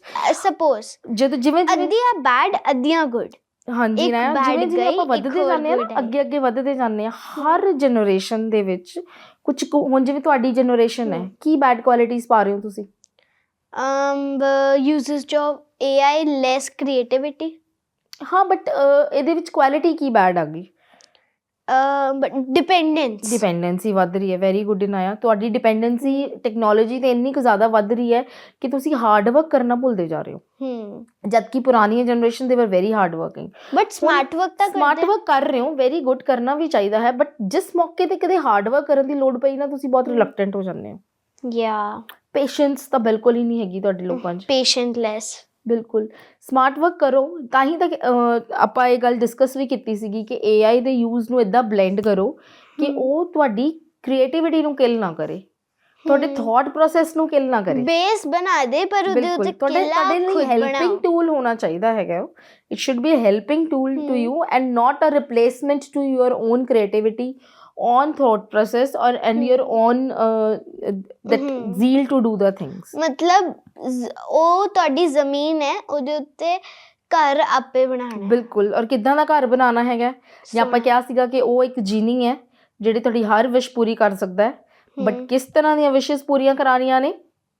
ਜਿਵੇਂ ਜਿਨੀ ਮੇਕ ਅ ਵਿਸ਼ ਵਿਸ਼, ਠੀਕ ਹੈ, ਉਹਦੇ ਵਿੱਚ ਜਿਨੀ ਫੁਲਫਿਲ ਤਾਂ ਕਰ ਵੀ ਦਿੰਦਾ, ਬਟ ਉਹਦੇ ਸਾਈਡ ਇਫੈਕਟਸ ਵੀ ਹੁੰਦੇ ਆ. ਸਾਈਡ ਇਫੈਕਟਸ ਦੀ ਜ਼ਿੰਮੇਵਾਰੀ ਫਿਰ ਤਾਂ ਆਪਣੀ ਹੈ. ਜਿਨੀ ਨੇ ਤਾਂ ਵਿਸ਼ ਪੂਰੀ ਕਰ ਦੇਣੀ ਹੈ, ਚਾਹੇ ਉਹ ਚੰਗੀ ਵਿਸ਼ ਮੰਗ ਲਓ, ਚਾਹੇ ਉਹ ਬੁਰੀ ਵਿਸ਼ ਮੰਗ ਲਓ. ਉਸ ਤੋਂ ਬਾਅਦ ਉਹਦੇ ਰਿਪਰਕਸ਼ਨਸ ਕੀ ਹੋਣਗੇ, ਉਹਦੇ ਨਤੀਜੇ ਕੀ ਨਿਕਲਣਗੇ, ਉਹ ਉਸ ਬੰਦੇ ਨੇ ਝੇਲਣੇ ਆ ਜਿਹਨੇ, ਹਨਾ. ਸੋ ਇੱਥੇ ਹੀ ਤਾਂ ਸਮਾਰਟਨੈਸ ਦੀ ਲੋੜ ਹੈ. ਜਿਵੇਂ ਅਸੀਂ Gen Alphas and Gen Zs, we are very, caring about the environment. ਤੁਸੀਂ ਤਾਂ ਖਰਾਬ ਕੀਤੀ. ਸਾਡੇ ਤੋਂ ਕੁਝ ਗਲਤੀਆਂ ਹੋਈਆਂ, ਮੈਂ ਮੰਨਦੀ ਹਾਂ ਕਿ ਸਾਡੀ ਜਨਰੇਸ਼ਨ ਨੇ ਖਰਾਬ ਕੀਤੀ, ਗਲੋਬਲ ਵਾਰਮਿੰਗ ਇੰਨਾ ਜ਼ਿਆਦਾ ਵੱਧ ਗਿਆ ਹੈਗਾ ਹੈ, ਬਟ ਬਹੁਤ ਚੰਗੀ ਗੱਲ ਹੈ ਕਿ ਇਹ ਸੇਫ ਹੈਂਡਸ ਦੇ ਵਿੱਚ ਪਹੁੰਚ ਰਹੀ ਹੈਗੀ ਗੱਲ. ਤੁਸੀਂ ਲੋਕ ਅਵੇਅਰ ਹੋ, ਪਰ ਤੁਹਾਨੂੰ ਅਵੇਅਰ ਬਣਾਇਆ ਕਿਹਨੇ? ਅਸੀਂ ਲੋਕਾਂ ਨੇ, ਕਿਉਂਕਿ ਅਸੀਂ ਖਰਾਬ ਕਰਨ ਤੋਂ ਬਾਅਦ ਇੰਨਾ ਇੰਪੈਕਟ ਉਹਦਾ ਚੱਲ ਰਹੇ ਹਾਂ ਕਿ ਅਸੀਂ ਜ਼ਰੂਰੀ ਸਮਝਿਆ ਇਹ ਗੱਲ ਕਿ ਅਸੀਂ ਤੁਹਾਡੇ ਤੱਕ ਆਪਣੀ ਆਉਣ ਵਾਲੀ ਜਿਹੜੀ ਹੱਥਾਂ ਦੇ ਵਿੱਚ ਫੜਾਉਣੀ ਹੈ, ਉਹਨਾਂ ਨੂੰ ਅਸੀਂ ਸਮਝਾਈਏ ਕਿ ਸਾਡੇ ਤੋਂ ਇਹ ਗਲਤੀਆਂ ਹੋ ਗਈਆਂ ਨੇ. ਯੈਸ, ਅਸੀਂ ਨੇਚਰ ਦੇ ਕਸੂਰਵਾਰ ਹਾਂ. ਜਿਵੇਂ ਹੁਣ ਸਾਡੇ ਪੇਰੈਂਟਸ ਹੈ, ਉਹ ਗਲਤੀ ਕਰਦੇ, ਪਰ ਫਿਰ ਉਹੀ ਗਲਤੀ ਸਾਡੇ ਤੋਂ ਨਾ ਹੋਏ ਤਾਂ ਹੀ ਉਹ ਸਿਖਾਉਂਦੇ ਆ. ਗਲਤੀਆਂ ਮਾਂ-ਬਾਪ ਜਿਹੜੀਆਂ ਗਲਤੀਆਂ ਕਰਦੇ ਨੇ, ਉਹ ਕਦੇ ਵੀ ਨਹੀਂ ਚਾਹੁੰਦੇ ਕਿ ਉਹ ਗਲਤੀਆਂ ਉਹਨਾਂ ਦੇ ਬੱਚੇ ਕਰਨ, ਕਿਉਂਕਿ ਉਹ ਕਦੇ ਵੀ ਨਹੀਂ ਚਾਹੁੰਦੇ ਕਿ ਉਹਨਾਂ ਦਾ ਇੰਪੈਕਟ ਸੇਮ ਇੰਪੈਕਟ ਜੋ ਸ਼ਾਇਦ ਉਹਨਾਂ ਨੇ ਸਹੇ ਹੈ, ਉਹਨਾਂ ਦੇ ਬੱਚੇ ਸਹਿਣ. ਤਾਂ ਐਨਵਾਇਰਨਮੈਂਟ ਨੂੰ ਲੈ ਕੇ ਜਿਹੜੀ ਕੌਨਸ਼ੀਅਸਨੈਸ ਤੁਹਾਡੀ ਜਨਰੇਸ਼ਨ ਦੇ ਵਿੱਚ ਹੈ, ਮੈਂ ਕਹਿੰਦੀ ਹਾਂ ਕਿ ਇਹ ਬਲੈਸਿੰਗ ਹੀ ਹੈ ਸਾਡੇ ਲਈ, ਕਿ ਜਿਹੜੀ ਗਲਤੀ ਸ਼ਾਇਦ ਅਸੀਂ ਕਰ ਗਏ, ਤੁਸੀਂ ਲੋਕ ਉਸ ਨਾਲ ਗਲਤੀਆਂ ਨੂੰ ਸੁਧਾਰੋਗੇ ਔਰ ਸੁਧਾਰ ਵੀ ਰਹੇ ਹੋ. ਤੁਹਾਨੂੰ ਦੇਖ ਦੇਖ ਕੇ ਅਸੀਂ ਵੀ ਬਦਲ ਰਹੇ ਹਾਂ. ਬਲੇਸਿੰਗ ਇਨ ਡਿਸਗਾਈਜ਼ ਹੈ ਕਿ ਤੁਹਾਨੂੰ ਹੁਣੇ ਵੀ ਉਹ ਝੇਲਣਾ ਪੈ ਰਿਹਾ. ਬਿਲਕੁਲ. ਦੇਖੋ AQI ਕਿੰਨਾ ਪਹੁੰਚ ਗਿਆ ਦਿੱਲੀ ਦੇ ਵਿੱਚ, ਦੇਖੋ, ਜਾਂ ਉਹ 에ਅਰ ਪਿਉਰੀਫਾਇਰਸ, ਹੈਪਾ ਫਿਲਟਰਸ ਵੀ ਉਹਨੂੰ ਠੀਕ ਨਹੀਂ ਕਰ ਪਾ ਰਹੇ ਹੈਗੇ. ਜਿਹੜੀਆਂ ਗਲਤੀਆਂ ਹੁਣ ਦੇਖੋ, ਇਹ ਜਿਹੜੀ ਕੰਮ ਇਹੀ ਤਾਂ ਫਾਇਦੇ ਨੇ ਨਾ, ਕਿ ਮੈਂ ਤੁਹਾਨੂੰ ਉਹੀ ਚੀਜ਼ ਕਹੀ ਕਿ ਅਡੈਪਟੇਬਿਲਿਟੀ ਹੋਣੀ ਚਾਹੀਦੀ ਹੈ ਉਹਨਾਂ ਚੀਜ਼ਾਂ ਦੇ ਵਿੱਚ ਕਿ ਜਿਹੜੀਆਂ ਲਿਵਿੰਗ ਸਟੈਂਡਰਡਸ ਨੂੰ ਇਨਹੈਂਸ ਕਰਨ, ਉਹਨਾਂ ਨੂੰ ਜਿਵੇਂ ਹੁਣ ਅਸੀਂ Gen Zs ਜਾਂ Gen Alphas ਆ, ਜੇ ਅਸੀਂ ਗਲੋਬਲ ਵਾਰਮਿੰਗ ਨਾਲ ਅਡੈਪਟੇਬਿਲਿਟੀ ਕਰ ਲੈਂਦੇ, ਜੇ ਅਸੀਂ ਅਡੈਪਟ ਕਰ ਲੈਂਦੇ, ਤਾਂ ਦਿਸ ਅਰਥ ਵੁੱਡ ਬੀ ਲਾਈਕ ਮਾਰਸ. ਤੁਹਾਨੂੰ ਆਪਣੀ ਜ਼ਿੰਮੇਵਾਰੀ ਦਾ ਅਹਿਸਾਸ ਹੋਇਆ, ਤੁਹਾਨੂੰ ਹੋਇਆ, ਇਸ ਕਰਕੇ ਤੁਸੀਂ ਸਾਨੂੰ ਵੀ ਸ਼ਾਇਦ ਸਿਖਾ ਰਹੇ ਹੋ. ਜਿਹੜੇ ਪੁਰਾਣੇ ਜਿਵੇਂ ਸਾਡੇ ਕਿਸਾਨ ਭਰਾ ਸੀਗੇ, ਉਹ ਪਰਾਲੀ ਸਾੜਦੇ ਸੀਗੇ, ਬਟ ਅੱਜ ਉਹਨਾਂ ਦੀ ਜਿਹੜੀ ਕਮਿੰਗ ਜਨਰੇਸ਼ਨ, ਜਿਹੜੇ ਉਹਨਾਂ ਦੇ ਅੱਜ ਕੱਲ੍ਹ ਦੇ ਬੱਚੇ ਨੇ, ਉਹ ਉਹਨਾਂ ਨੂੰ ਸਕੂਲ ਤੋਂ ਪੜ੍ਹ ਕੇ ਜਾਂਦੇ, ਉਹ ਟੋਕਦੇ ਨੇ ਕਿ ਆਪਾਂ ਨਹੀਂ ਸਾੜਨੀ ਪਰਾਲੀ. ਤਾਂ ਦੇਖੋ ਹੁਣ ਸਟਬਲ ਬਰਨਿੰਗ ਦੇ ਜਿਹੜੇ ਕੇਸਿਸ ਹੈ ਪੰਜਾਬ ਦੇ ਵਿੱਚ ਡਰਾਸਟਿਕਲੀ ਡਾਊਨ ਗਏ ਆ. ਹੁਣ ਨਹੀਂ ਕਰਦੇ ਹਾਂ ਅਸੀਂ, ਕਿਉਂਕਿ ਅਸੀਂ ਸਿੱਖ ਗਏ ਹਾਂ. ਕਿਉਂਕਿ ਮੇਰੇ ਕੋਲ ਉਹਨੂੰ ਵੀ ਜਿਵੇਂ ਸਾਨੂੰ ਵੀਟ ਹੁੰਦੇ ਸੀ, ਵੀਟ ਗ੍ਰੇਨਸ ਲੈ ਲੈਂਦੇ ਹਾਂ, ਜੋ ਬਚਿਆ ਹੁੰਦਾ ਉਹਨੂੰ ਰਿਸਾਈਕਲ ਕਰਨ ਦਾ ਵੀ ਇੱਕ ਬਹੁਤ ਅੱਛਾ ਤਰੀਕਾ ਹੈ। ਜਾਂ ਤਾਂ ਗਾਵਾਂ ਨੂੰ ਖਿਲਾ ਦਿਓ ਜਾਂ ਫਿਰ ਜਿਵੇਂ ਸਾਡੇ ਬੀਨ ਬੈਗਸ ਆਉਂਦੇ ਉਹਨਾਂ ਵਿੱਚ ਫਿਲ ਕਰ ਦਿਓ। ਸੋ ਇਨਾਇਆ ਇੱਥੇ ਹੀ ਇਹ ਇੰਪੋਰਟੈਂਟ ਗੱਲ ਇਹ ਹੈ ਕਿ ਜਿਹੜੀਆਂ ਵੀ ਦੋ ਕੋਈ ਪੀੜ੍ਹੀਆਂ ਹੁੰਦੀਆਂ ਨਾ, ਅੱਜ ਤਾਂ ਆਪਾਂ ਮਿਲੇਨੀਅਲ ਤੇ ਜੈਨ ਜ਼ੀ ਦੀ ਗੱਲ ਕਰ ਰਹੇ ਹਾਂ, ਜੋ ਤੁਹਾਡੇ ਤੇ ਮੇਰੇ ਦੇ ਵਿਚਕਾਰ ਅੰਤਰ ਹੈ, ਯੈਸ, ਤਾਂ ਇਹੀ ਅੰਤਰ ਹਮੇਸ਼ਾ ਹਰ ਪੀੜ੍ਹੀ ਦੇ ਵਿਚਕਾਰ ਰਹਿੰਦਾ ਹੈਗਾ। ਇੰਨਾ ਹੀ ਅੰਤਰ ਮੇਰੇ ਵਿੱਚ ਤੇ ਮੇਰੇ ਪੈਰੈਂਟਸ ਵਿੱਚ ਰਿਹਾ, ਇੰਨਾ ਹੀ ਅੰਤਰ ਮੇਰੇ ਪੈਰੈਂਟਸ ਤੇ ਉਹਨਾਂ ਦੇ ਪੈਰੈਂਟਸ ਵਿੱਚ ਰਿਹਾ, ਬਟ ਤੁਹਾਡੇ ਤੇ ਮੇਰੇ ਦੇ ਵਿਚਕਾਰ ਇਹ ਫਰਕ ਆ ਗਿਆ ਕਿ ਜਿਹੜਾ ਵਰਡ ਹੈ ਨਾ ਉਹ ਇਹਨਾਂ 20-25 ਸਾਲਾਂ 'ਚ ਬਹੁਤ ਜ਼ਿਆਦਾ ਤੇਜ਼ੀ ਨਾਲ ਇਵੋਲਵ ਹੋ ਗਿਆ। ਟੈਕਨੋਲੋਜੀ ਨੇ ਬਹੁਤ ਜ਼ਿਆਦਾ ਓਵਰਟੇਕ ਕਰ ਲਿਆ ਇਹਨੂੰ, ਤਾਂ ਸਾਨੂੰ ਅਡੈਪਟੇਬਿਲਿਟੀ ਲੈ ਕੇ ਆਉਣ ਵਿੱਚ ਸਾਨੂੰ ਦੇਰੀ ਨਹੀਂ ਕਰਨੀ ਚਾਹੀਦੀ ਸੀਗੀ। ਅਸੀਂ ਜਲਦੀ ਸਿੱਖੇ ਕਿਉਂਕਿ ਸਾਡੀ ਮਜਬੂਰੀ ਸੀਗੀ। ਜੇ ਅਸੀਂ ਇਹ ਪੋਡਕਾਸਟ ਦੇ ਦੁਆਰਾ I am sure that the Gen Alphas, all my friends and audience, and the millennials, all my beloved parents, relatives, and all of the people who are watching, please, please understand, try to understand. This is not a fight, this is just a understanding. We need to understand the two generations. We have to be united. ਬਿਲਕੁਲ, ਅਸੀਂ ਇਸ ਗੱਲਬਾਤ ਦੇ ਦੌਰਾਨ ਸਾਡਾ ਜਿਹੜਾ ਮਕਸਦ ਸੀਗਾ ਕਿ ਜਿਹੜੀ ਦੋ ਜਨਰੇਸ਼ਨਸ ਦੇ ਵਿੱਚ ਜਿਹੜਾ ਗੈਪ ਹੈ ਉਹਨੂੰ ਕਿੱਦਾਂ ਕਵਰ ਕੀਤਾ ਜਾ ਸਕੇ। ਉਹਨੂੰ ਕਵਰ ਕਰਨ ਦਾ ਬੈਸਟ ਤਰੀਕਾ ਕੀ ਹੈ ਕਿ ਦੋਨੋਂ ਜਨਰੇਸ਼ਨਸ ਦੀਆਂ ਬੈਸਟ ਪੋਜ਼ਿਟਿਵ ਚੀਜ਼ਾਂ ਲੈ ਕੇ ਜਦੋਂ ਆਪਾਂ ਇਕੱਠੇ ਮਿਲ ਕੇ ਅੱਗੇ ਤੁਰਾਂਗੇ ਤਾਂ ਆਪਾਂ ਇੱਕ ਬੈਟਰ ਸੁਸਾਇਟੀ ਦਾ ਨਿਰਮਾਣ ਕਰ ਸਕਦੇ ਹੈਗੇ ਆ। ਬਹੁਤ ਸਾਰੀਆਂ ਚੀਜ਼ਾਂ ਨੇ ਜੋ ਅਸੀਂ ਤੁਹਾਡੇ ਤੋਂ ਸਿੱਖ ਸਕਦੇ ਹਾਂ ਤੇ ਬਹੁਤ ਕੁਛ ਹੀ ਹੈ ਜੋ ਤੁਸੀਂ ਸਾਡੇ ਤੋਂ ਸਿੱਖ ਸਕਦੇ ਹੋ, ਜੋ ਅਸੀਂ ਆਲਰੇਡੀ ਆਪਣੀ ਪੁਰਾਣੀਆਂ ਜਨਰੇਸ਼ਨਸ ਤੋਂ ਸਿੱਖਿਆ ਹੈ। ਮੈਂ ਬਹੁਤ ਕੋਸ਼ਿਸ਼ ਕੀਤੀ ਅੱਜ ਦੇ ਪੋਡਕਾਸਟ ਮਿਲੇਨੀਅਲਸ ਦਾ that gratefulness, that willingness to learn, ਉਹਨਾਂ ਦੀ ਸਿੱਖਿਆਵਾਂ, that patience level, ਉਹਨਾਂ ਦਾ food, ਉਹ Gen Z the Gen Alphas the technology, their self-love, their 6-7, everything in one podcast. ਤਾਂ ਮੈਂ ਚਾਹਾਂਗੀ ਮੰਮਾ ਮੈਨੂੰ ਇੱਕ ਮੈਸੇਜ ਸਾਡੀ ਆਡੀਅנס ਨੂੰ ਦੇਣ ਤਾਂ ਕਿ ਅਸੀਂ ਇਹ ਸਮਝ ਪਾਈਏ ਕਿ why it is important to understand. ਮੇਰਾ ਮਕਸਦ ਜੋ ਆਡੀਅנס ਤੱਕ ਪਹੁੰਚਾਉਣ ਦਾ ਇਸ ਪੋਡਕਾਸਟ ਰਾਹੀਂ ਇਹੀ ਹੈ ਕਿ ਕਿਸੇ ਵੀ ਦੋ ਪੀੜ੍ਹੀਆਂ ਦੇ ਵਿਚਕਾਰ ਦਾ ਜਿਹੜਾ ਅੰਤਰ ਹੈ ਉਹ ਚੁੱਪ ਦੇ ਨਾਲ ਨਹੀਂ ਦੂਰ ਕੀਤਾ ਜਾ ਸਕਦਾ। ਚੁੱਪੀ ਵਰਤ ਕੇ ਜੇ ਆਪਾਂ ਸੋਚੀਏ ਕਿ ਕਿਸੇ ਟੌਪਿਕ ਬਾਰੇ ਗੱਲ ਹੀ ਨਾ ਕਰੀਏ ਤੇ ਉਹ ਉਸ ਸਿਚੁਏਸ਼ਨ ਦਾ ਹੱਲ ਕਦੇ ਵੀ ਨਹੀਂ ਨਿਕਲ ਸਕਦਾ। ਕਨਵਰਸੇਸ਼ਨਸ, ਵਾਰਤਾਲਾਪ, ਐਕਸਪ੍ਰੈਸ਼ਨ, ਇਕੱਠੇ ਬਹਿ ਕੇ ਗੱਲਬਾਤ ਕਰਨੀ, ਇਹੀ ਕਿਸੇ ਵੀ ਕੰਸੈਂਸਸ ਤੇ ਪਹੁੰਚਣ ਦਾ ਹੱਲ ਹੁੰਦਾ ਹੈ। ਜਦੋਂ ਵੀ ਆਪਾਂ ਇੱਕ ਬ੍ਰਿਜ ਹੈ ਉਹਨੂੰ ਕਵਰ ਕਰਨਾ ਹੈ, ਅੱਧੇ ਰਾਹ ਇੱਕ ਬੰਦੇ ਨੇ ਤੁਰਨਾ ਪੈਣਾ ਤੇ ਅੱਧਾ ਰਾਹ ਦੂਜਾ ਬੰਦਾ ਤੁਰੇ ਤਾਂ ਉਹ ਛੇਤੀ ਕਵਰ ਅਪ ਹੋ ਜਾਂਦਾ ਹੈਗਾ। ਤਾਂ ਇਹ ਬਹੁਤ ਜ਼ਰੂਰੀ ਹੈ ਕਿ ਦੋਨੋਂ ਪੀੜ੍ਹੀਆਂ ਇਸ ਗੱਲ ਨੂੰ ਸਮਝਣ ਕਿ ਉਹ ਡਿਫਰੈਂਟ ਨੇ। ਕੋਈ ਵੀ ਇੱਕ ਪੀੜ੍ਹੀ ਦੂਜੇ ਨੂੰ ਆਪਣੇ ਵਰਗਾ ਨਹੀਂ ਬਣਾ ਸਕਦੀ ਕਿਉਂਕਿ ਬਸ ਅਡਾਪਟ ਕਰ ਸਕਦੇ, ਬਿਲਕੁਲ ਆਪਣਾ ਪਹੀਆ ਆਪਣੇ ਹਿਸਾਬ ਨਾਲ ਚੱਲਦਾ ਹੈਗਾ। ਜ਼ਰੂਰੀ ਕੀ ਹੈ ਕਿ ਅਸੀਂ ਆਪਣੀ ਪੀੜ੍ਹੀ ਦੀਆਂ ਬੈਸਟ ਚੀਜ਼ਾਂ ਲੈ ਕੇ ਇਕੱਠੇ ਮਿਲ ਕੇ ਅੱਗੇ ਤੁਰੀਏ ਸੋ ਦੈਟ ਅਸੀਂ society ਨੂੰ, coming generations ਨੂੰ, could be filled with good things. The basket should be filled with the best qualities of both the generations. ਮੰਮਾ ਤੁਸੀਂ precious time ਮੇਰੇ ਲਈ ਕੱਢਿਆ ਤੇ ਅਸੀਂ ਇਹ ਪੋਡਕਾਸਟ ਦੁਆਰਾ ਸਾਰੇ ਦੋਨੋਂ ਜਨਰੇਸ਼ਨਸ ਦੇ ਲੋਕਾਂ ਨੂੰ ਹੈਲਪ ਕੀਤਾ that they should understand. I guess ਹੁਣ ਹਰ ਘਰ ਦੇ ਵਿੱਚ ਉਹ ਦੋ generations, they will talk, they will understand through this podcast. Until then, bye bye.